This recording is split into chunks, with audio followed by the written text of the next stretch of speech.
And now for a look at our Health Minute this morning. There are turkey trots, reindeer runs, even a murder mystery 5K. But if you're planning on joining in on the fun run this holiday season, health experts say you need to prepare now to avoid injury. Mandy explains why fun runs shouldn't be done on a whim and what you need to do to train for them. This is the season for themed races, but you could trot your way toward an injury if you don't train properly. Just going literally from the out to the 5K is not a really good idea. Orthopedic surgeon Timothy Miller with the Ohio State's Wexner Medical Center says not preparing your body can lead to injuries like muscle strains, tendinitis, IT band syndrome, even stress fractures from overuse. You put a lot of additional stresses on your body when you do that, and not in the musculoskeletal system where we think about it most, but also on the cardiovascular system as well. Miller says if you're just starting to run, see a doctor to make sure you're healthy enough to take on long distances. If everything checks out health-wise, he says to start slow, training at least a month out for a 5K, building up mileage gradually. He also suggests varying the terrain. So running on hard surfaces, for example, all the time, like hard sidewalks, hard pavement, can put a lot of additional stress on your body for what we call ground reaction forces, leading to injuries. Have proper footwear that fits well. Miller says to go up a half or full size in your running shoe to accommodate foot swelling. And he recommends breaking in new shoes before a race. That means training them in them for at least a week or two to make sure you're comfortable with what they're going to feel on your feet. Miller advises fuel your body, and even when it's colder outside, hydration is still critical. For Health Minute, I'm Mandy Gaither. Health Minute is sponsored by Northland Pace Senior Care Services. Discover more at northlandpace.com. Home is where we want to be. It's where the heart and Northland Pace Senior Care Center is a program designed to keep people 55 years and older living independently at home. Their high level includes health care, transportation, housekeeping, socialization, and more. Transportation is also provided to and from the day center, where participants can enjoy lunch, activities, therapy, and more. Contact Northland Pace and see how they can work for you, or visit northlandpace.com. Supporting producers yesterday, today, and tomorrow. Case IH represents more than 175 years of industry experience and are recognized today as a global leader, helping producers meet the challenges of modern agriculture. Our service technicians are ready and highly trained to keep your equipment working to provide you with peace of mind. That's what we do. We're Case IH. See West Plains Inc. and Dickinson, Bowman, Edinger, and Beat. Supporting producers yesterday, today, and tomorrow. Case IH represents more than 175 years of industry experience and are recognized today as a global leader, helping producers meet the challenges of modern agriculture. Our service technicians are ready and highly trained to keep your equipment working to provide you with peace of mind. That's what we do. We're Case IH. See Border Plains Equipment in Williston, Stanley, and Glasgow. Supporting producers yesterday, today, tomorrow. Case IH represents more than 175 years of industry experience and are recognized today as a global leader, helping producers meet the challenges of modern agriculture. Our service technicians are ready and highly trained to keep your equipment working to provide you with peace of mind. That's what we do. We're Case IH. See Northern Plains Equipment in Minot, Mandan, and Garrison. All right, it is 11 o'clock on a Thursday morning, and we are happy to be joined with JD and Clay, Guns in the 701. We're back in the Crosshairs once again. Good morning, gentlemen. How are you?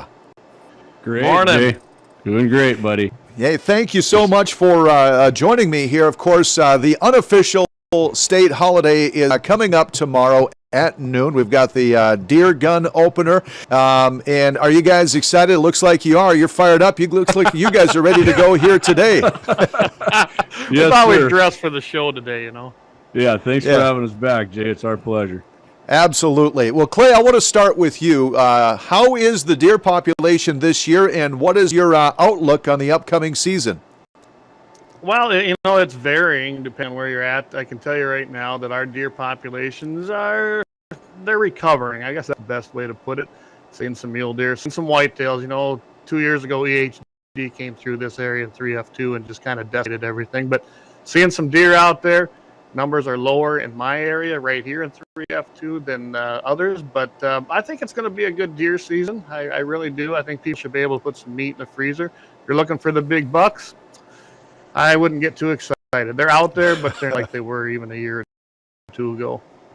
All right. Yeah. JD, what are Yes, some sir. of the regulations and requirements for hunting in the state? Are there any changes this year that hunters need to know about? No, Jay, that I'm fully aware of. No, there isn't. I looked at the proclamation. If I missed something, I apologize. But I think actually there is one, Jay, that comes to mind. You can actually hunt deer now with a 50 caliber BMG. So. Yeah, absolutely. And so I know somebody who's got one. I think that's a picture of him right there you got up. But and a lot of people think like a 50 will blow a deer to smithereens, right, Jay? People would think that, but actually it doesn't, because most of I think pretty much all the ammo, Clayton, is full metal jacket. I mean, it'll kill them quick and make a big hole, but it will not. You'll actually blow more of a deer apart with like a 30-06 soft point than a 50 caliber round will. Yeah, and as far as those bullets go, there are some different come out. Texas in particular has a place down there. They look a lot like the old Winchester silver tips and react the same way. We worked hard on that, and basically silver tip vampire bullet. Vampire bullet, right? Yeah, no, I can tell you that it's actually they lifted the restriction of caliber altogether on the top end, so they don't just stop at 50 cal. You can go beyond that, and then it includes, of course, everyone forgot. You have the 500. Smith, and you have the 500 Leinenbach, the 500 Nitro Express. There are bigger calibers, even in handguns, that were restricted at the time because it went up to .49. So we only went up just a micro, literally a little micro step, and they just lifted that. So good for Game and Fish for doing that, and we're happy to give it a try. I'm definitely going to try to get a doe this year, probably with the gratis tag, and do it with. I really want to do that. Yeah, I'm looking forward to seeing that. I'm not hunting with a 50, Jay. You're not. What's your choice? A weapon of choice, then, JD? I hunted for years with a 308, and then I had some shoulder surgeries, and then I went down to a 6.5 Creedmoor, and that was kind of hurting. So now I got actually got a 7 Grendel, Jay. This is my magazine. It's a 10 rounder, and this is actually the cartridge for it right here. Just a little guy, 2.25 inches, 123 grain. Hornaday SST bullet in there, which coming out of I got a short barreled rifle actually too. That's coming out of there 23 in the cold weather, so it should be more than adequate to even take a big mule deer at 300 yards. When I set my limit out, if I had a bigger cartridge, I would have no problem shooting further. But I think that's an ethical range for this and a gun I have. So, we're gonna find out in short order, buddy. Absolutely. Say, is there anything that's different as far as CWD, bringing deer out of the CWD region or anything? Did I hear something about that or read something about that? Am I wrong on that this year? Well, it's actually been around now. If you come from a CWD unit, which 3 is, you got to leave the spinal cord and the brain basically back in that unit on the ground. It's a feel-good thing. There's no real... Game and Fish says, it's all scientific. That's bull. There's plenty of things to prove. There's a lot of research in Texas. They've dealt with this for a lot longer than anybody else. But that's their rule right now, just like they're not going to allow you bait, because I guess politicians know more than those of us on the ground. And you got this unit that you got corn in the fields now. You're not stopping anything. So, yeah, there is some restrictions coming out of CWD units. So I guess make sure you probably follow those retarded restrictions. Sure. I mean, you can turn your head. They'd like you to turn your head into, Jay, to test it. Actually, I think they said that for the southeast part of the state down there. They did. And as far as baiting west, the unit we hunt in 3B2 is actually the farthest unit to the west you can bait in. And we don't really bait. I mean, I throw a bucket of corn down. That's generally for bringing porcupines out of the trees who eat our trees, and I get them that way. But it's not for getting deer. The deer come in, Jay, where I put the corn down. Actually, the deer naturally come to that area. So, and I'm not worried about that. Mule deer don't usually come into bait like whitetails do either. So, sure. And like you asked Clay in the beginning about deer population, I would say in my unit, Jay, it is down for sure. I would say close to about half maybe, and I wasn't seeing any bucks at all, hardly any bucks, but the does were there. And last week, the first time I actually saw some mule deer bucks come in, kind of gave me some hope, and saw one decent one and a bunch of other smaller ones. But when all the doe there and the rut starts, I'll guarantee you some big bucks are going to show up from somewhere, and I just got to be there at the right time, and I got a lot of days off, so. This is my Super Bowl, man. I love it. Hey, do you guys got any tips or strategies for a successful hunt that you'd like to share with some of the viewers? Yeah.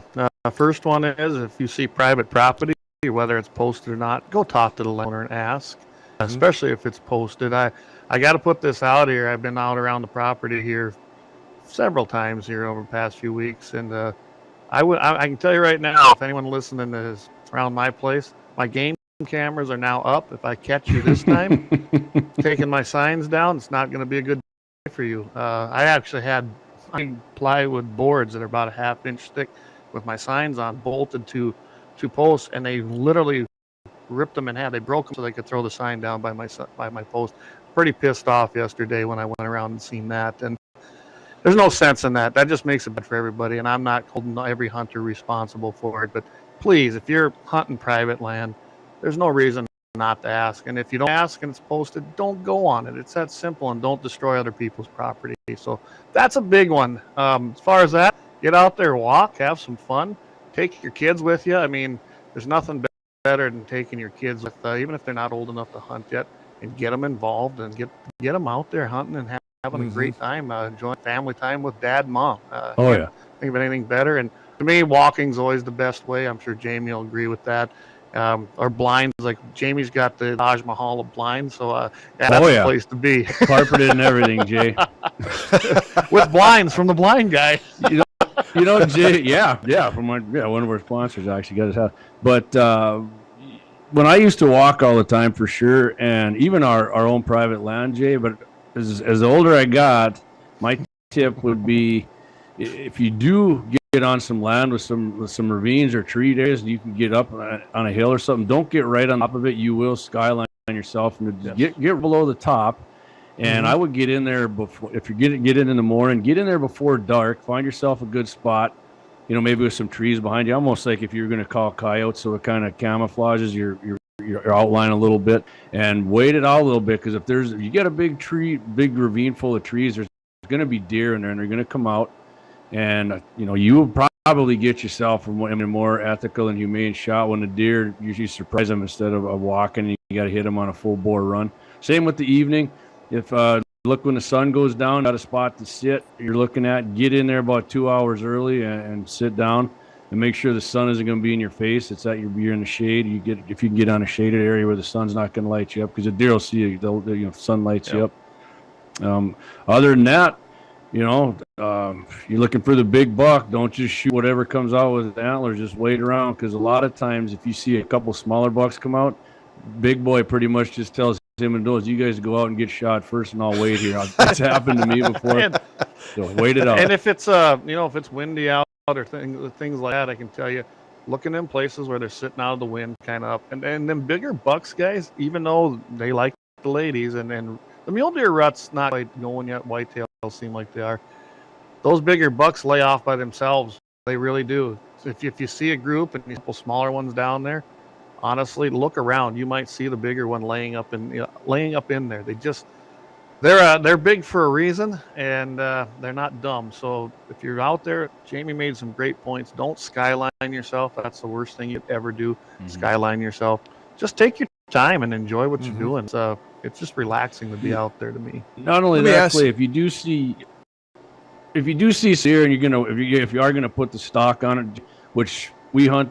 Yes, we have a couple hunting ducks on our property, but I will tell you that the majority of the deer we shoot are not shot out of either shack we see them, and you got to put a stock on them. And if you're going down, don't just walk straight towards where you see them, because deer have especially if they're walking away from you a little. So the mule deer have a habit of walking about 100 yards and turning back and looking to make sure nobody's.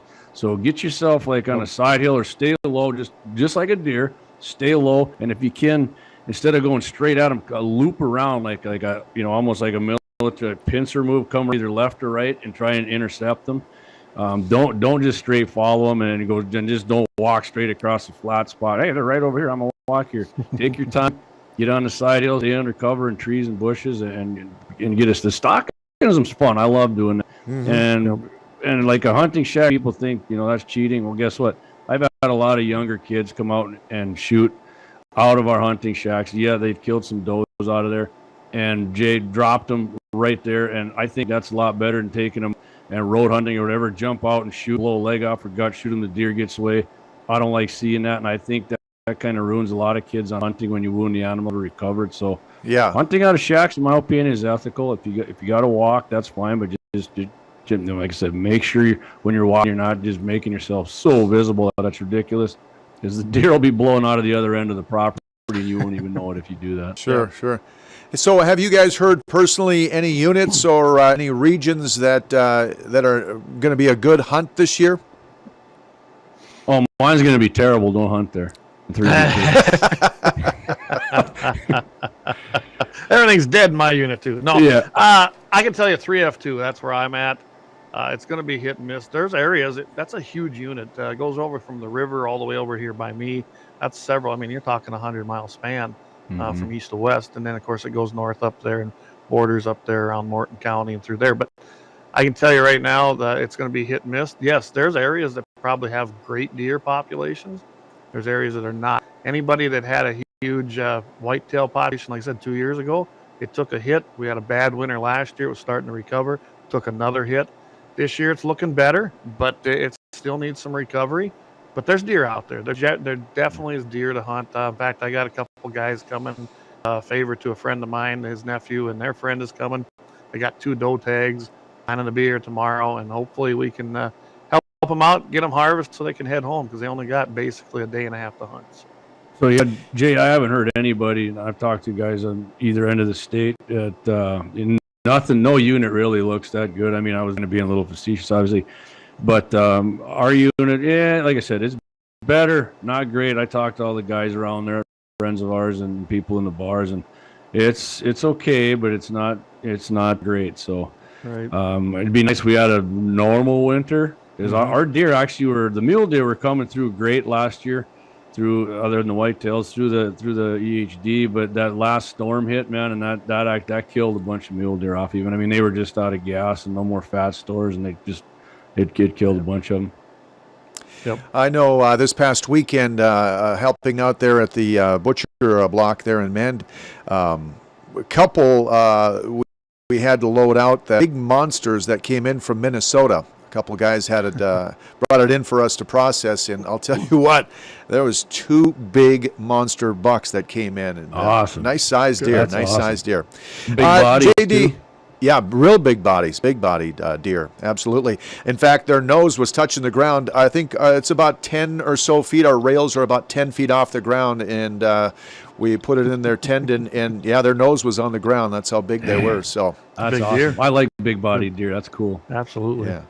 JD, are there any challenges that hunters may face this season, with the weather being the way it is? Boy, Jay, right now, I don't think there's really any. If it stays as predicted here, I think it's going to be great hunting weather. A lot of people don't like, hunting when it's 50, 60 degrees. I don't have a problem with that. Clay and Scotty do. I do not. It's going to be easy access, getting to places. Check out some of these roads when you're going out tomorrow, because we had that rain and moisture. I don't know if some of these roads are pretty and that snow melting. I'm actually glad the wind kind of blew yesterday to dry out some of these roads. But I mean, the only problems hunters are going to run into in the foreseeable future here is maybe getting land access and that. But I like gutting deer out when it's 55 degrees with my T-shirt on. I'll take that any day over last year. Yeah, it ain't horrible. I'm looking at the forecast right now. We're looking in the 40s. It gets up to the 50s by perfect. Sunday and Monday are going to be 57, 58 right in my area, and then they're talking 61. So you're going to have to take care of them. No doubt. I don't think the weather's going to be a deterrent this year like it was last year. This time last year, at least in my area, if you were walking, it was a chore because there was so much snow out on them pastures. Like my pastures, I don't overgraze them, and I mean, I bet there was 2-3 foot of snow on them, and it was a chore. So this year I think should be pleasant, should be a lot of fun. Weather's going to be great. Get out there, do some walking, get some exercise, and enjoy it. Enjoy the moment, guys. Not everybody has this opportunity. They really don't. Right. And I have the resources and what we got here. And remember, it's a privilege to hunt on private. I guess I can't stress that enough. It's a privilege to hunt private land. So please respect it. Like Jamie's talking, it's been wet around here. Don't go tear up section line roads. Yeah. And also, and I had a good discussion with some hunters here last week. They were actually driving quarter lines. You can't drive a quarter line if there's a road there or not. In North Dakota, it's section lines only that are considered public access. Do not drive them quarter lines. You're trespassing. Just so you know.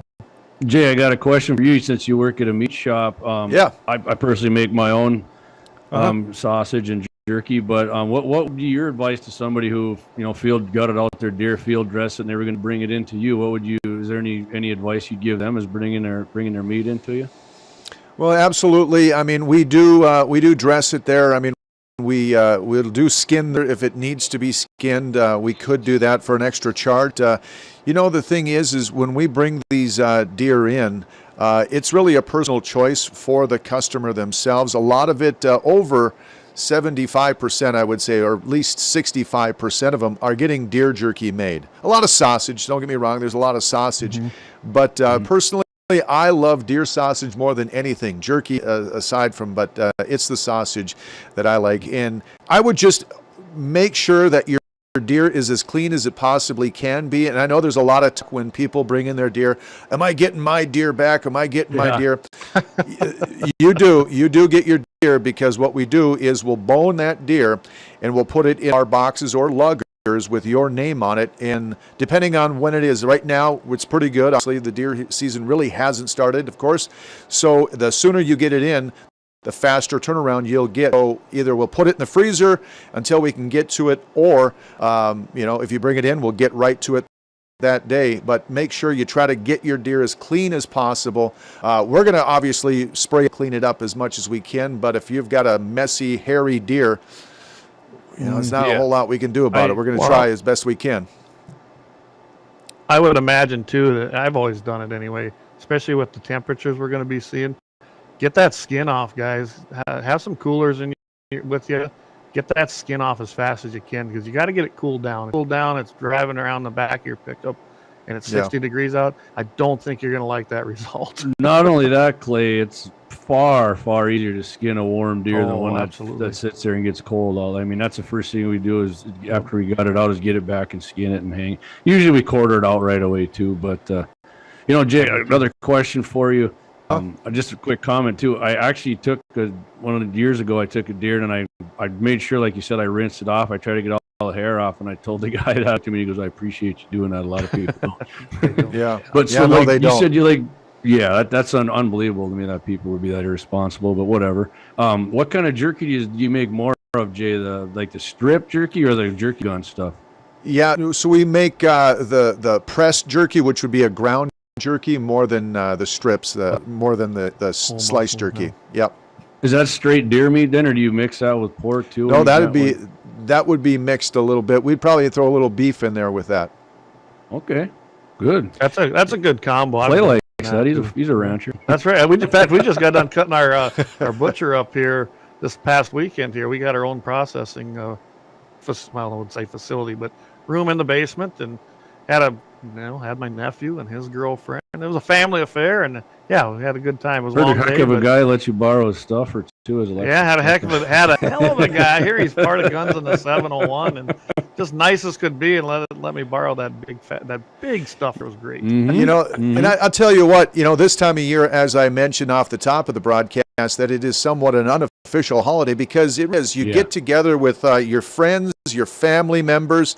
You harvest your deer, you bring it on into the garage or the Quonset, wherever it might be, and you just get together and have some cold beers and get together and spend time with your family and friends while you process that deer or whatever you might be processing, elk possibly, where you might be shooting at that time.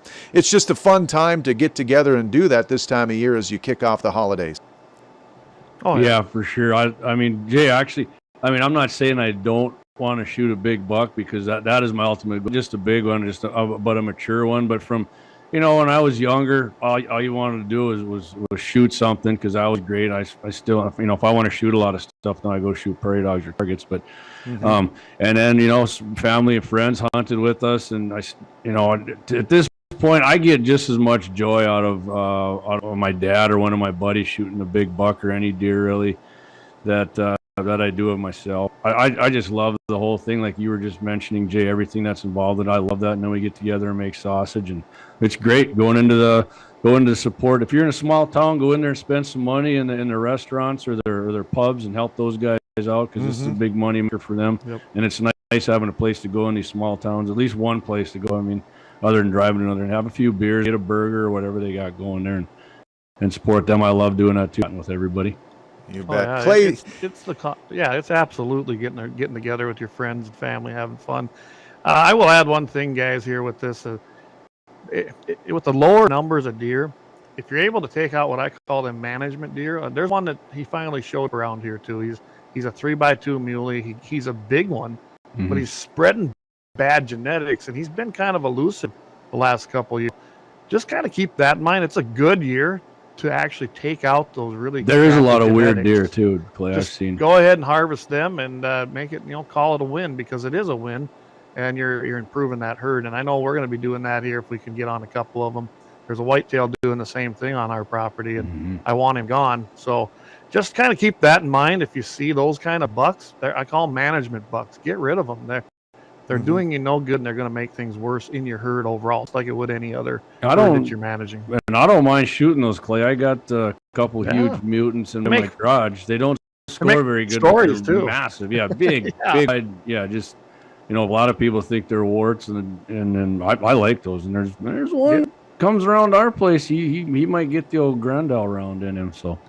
Oh, so this 3x2 is getting big now, which is bad. I mean, for the last few years, he's been spreading them genetics, but you know, it would make a nice one, especially for a skull mount. Yeah, perfect. So do you guys have any specific hunting traditions or rituals that you go through to get ready for, or even the day of opener? I tell you what, Jay, I don't really. I'm looking forward to getting off work tonight. I know I got to get a workout in. I don't really feel like doing that, but then just getting all my stuff laid out and looking at it, I get a checklist. You know, if you think you're going to remember everything, don't. Another thing of advice I would say is write everything down, and when you see it physically in front of you, check that off your list, because if you don't, you're inevitably, you might even forget something if you got a checklist. But I love going through that checklist, and you know, and I'll probably call one of my buddies that I'm going hunting with, and we'll crack a few phone beers and talk about it and what we're looking for and what time we're leaving. And it's tomorrow. Like I said, you know, Clay and I are on with Todd Mitchell from 8:15 to 9, and I told my buddy, better have that diesel backed up and idling in front of my garage at 9, because I'm ready.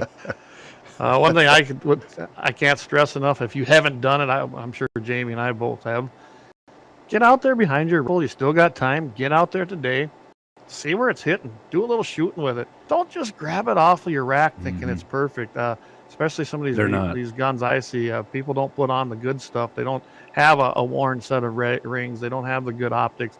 They just got a deer rifle, and that's fine. Put behind it and take a look at it. Go put a few Freedom rounds down range and see how it's shooting, because that's going to be everything. And like Jamie said, the checklist. Put it. I do it too. I've got my gear lined up, sitting down here. I'm ready to go, I think, that way, but that's my tradition, is make sure my rifle is functioning, and I've got my checklist for my gear, what I want to take. And, you know, you're right, Clay. I mean, you almost, in my opinion, owe it to the deer to give it an ethical kill. You know, hey, I always say, if I'm going to get shot, I want it quick. I don't want somebody using some junk on something. But, you know, and then I'd say, too, if you got your backpack or your hunting bag or whatever, get yourself a first aid kit in there. I actually have a tourniquet in my backpack that I hunt with. I hope I never have to use it, but I mean, if you're out in the field and you get, you know, whatever, you cut something, you start bleeding out, or God forbid, a negligent discharge happens and you get shot in an artery and you're bleeding out, you're going to die if you don't stop that blood. So right. if you got access to that, bring that along. And then, like I said, just any kind of first aid kit would be good. That's perfect advice. You know, another thing I keep on there, and I learned this the hard way. I have an extra set of laces for my boots. I actually broke some, and I was way up in the Rockies. That's true. You're not going to go down and get a new pair when you're 10 miles into the wilderness. Jeremiah Johnson ain't around as a repair for you. He's not going to get you up there. And what we ended up doing is my buddy Chris, he actually harvested an animal, and we literally cut some leather strips out of that hide. I mean, I had laces. So shoelaces are very important. That's not a bad idea. Yeah. All right, before we wrap things up, gentlemen, I just want to get the bragging portion of the program. Let's get your longest kill shot. JD, we'll start with you. How many yards out were you in that longest kill shot of yours? That was 425 yards, Jay. I've gotten 2 of them like that, and it was one-shot kills on both of them. One whitetail, one muley. They're both hanging in my garage with the brass casing from their antlers. So, but yeah, and I wouldn't have took that shot. I mean, I shoot all the time, but I wouldn't take it if the wind was blowing really hard. I think one was like a 10-mile-an-hour wind, which is not a problem for him, and the other one was pretty calm. So, yeah, most deer I've ever shot though, Jay, have probably been 250 and under. Okay, yeah. Wind should be fairly calm tomorrow as well. Clay, what do you got? I have taken one at about 423 yards, according to my rangefinder. One shot. That's the one whitetail I have actually on my wall. But I'm more proud of the one I did the last year. 63 yards, man. I just like it when you can get closer to them. But yeah, and most of my deer, and it's probably because we're on private here. I don't seem like I get a lot of long shots, or I don't have to take a lot of long shots. But I've also put in the work to know what's on the property, where they're at, know their habits, and I'd much rather do that. But yeah, I can make the long shots, but I prefer not to. Most of mine are probably 100 to 150 yards most of the time. 200 yards was my longest shot, so that was a pretty decent. Yeah, it was a pretty nice little shot for me. What'd you shoot that with then, Jay? 223. Perfect. All right. Hey, a lot of people don't like that. I've seen 223s with 200 and in they work perfect. That's God's round. Isn't that what we call that? I said 223 is that's God's cartridge right there. Yep. You bet. Well, gentlemen, listen, I want to thank you for both being a part of it here for us. We learned a lot, and I want to wish you both the best of luck, and please be safe tomorrow, okay? Thank you, Jay. Absolutely. Thanks for having us back on, buddy. And then if I get one, I don't get too excited, I'll be sure and send you a picture of whatever we're getting there. So, if you want, we can sure do a wrap of after deer season. And be happy to do that. Would love to have you back on here in a few more weeks. So, sounds great. Again, guys, thank you so much. And tell the folks where we can catch you there Wednesday nights.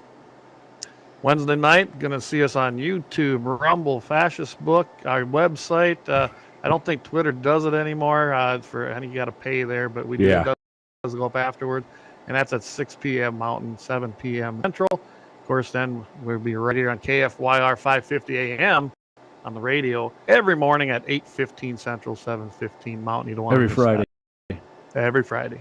And I say too, they got a lot of videos up on our YouTube and Facebook and that. Go check those out. Shorts, deer hunting and whatnot, shooting. Check those out. I'll be doing a lot of them during hunting season as well. Fantastic. Well, guys, thank you so much. Appreciate it. And just one more thing to do. Clay, what do you got for me?